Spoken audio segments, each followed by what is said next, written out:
ನನಗೆ ನೈಟ್ ಹೊತ್ತು light food ಇರಬೇಕು ಅಂತ ಅನಿಸುತ್ತೆ. ಅದಕ್ಕೆ ಇವತ್ತು ನಾನು ಗೋಧಿ ಹಿಟ್ಟಿಂದ ದೋಸೆ ಹಾಕ್ಕೊತಾ ಇದ್ದೀನಿ. ಬಿಸಿ ಬಿಸಿ ದೋಸೆ ಚೆನ್ನಾಗಿ ಬಂದಿದೆ.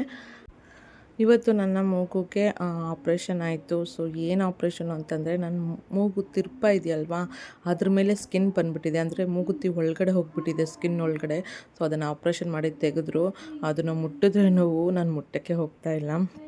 ಆದರೆ ಅಷ್ಟೊಂದು ನೋವಿಲ್ಲ. ಆಪ್ರೇಷನ್ ಮಾತ್ರ ತುಂಬ ಚೆನ್ನಾಗಿ ಮಾಡಿದರು.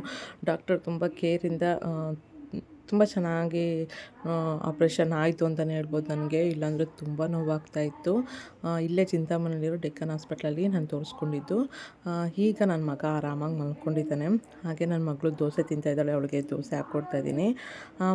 ಮಧ್ಯಾಹ್ನ ಮಾಡಿದ ಅನ್ನ ಇತ್ತು. ಸೊ ಅನ್ನ ದೋಸೆ ಆಗುತ್ತೆ ಅಂತ ಅಂದ್ಬಿಟ್ಟು ಈಗ ನಾನು ದೋಸೆ ಮಾಡ್ತಿರೋದು. ಇದಾದಮೇಲೆ ಮಗಳಿಗೆ ಅಂತ ಅಂದ್ಬಿಟ್ಟು ಬಾಳೆಹಣ್ಣು ತಂದಿದ್ದೆ. ಅದಾದಮೇಲೆ ಮೂಗುತಿ ಇಲ್ಲದೆ ನನ್ನ ಮುಖ ಹೇಗಿದೆ ಅನ್ನೋದನ್ನ ಕಮೆಂಟ್ ಮೂಲಕ ತಿಳಿಸಿ. ಹಾಗೆ ಪಾಪ ಅವಳು ಬಾಳೆಹಣ್ಣು ಕೇಳಿದ್ರು. ನೋಡಿದ್ರೆ ಈ ಬಿಸಿಲಿಗೆ ಬಾಳೆಹಣ್ಣು ಹೊಟ್ಟೋಯ್ತು.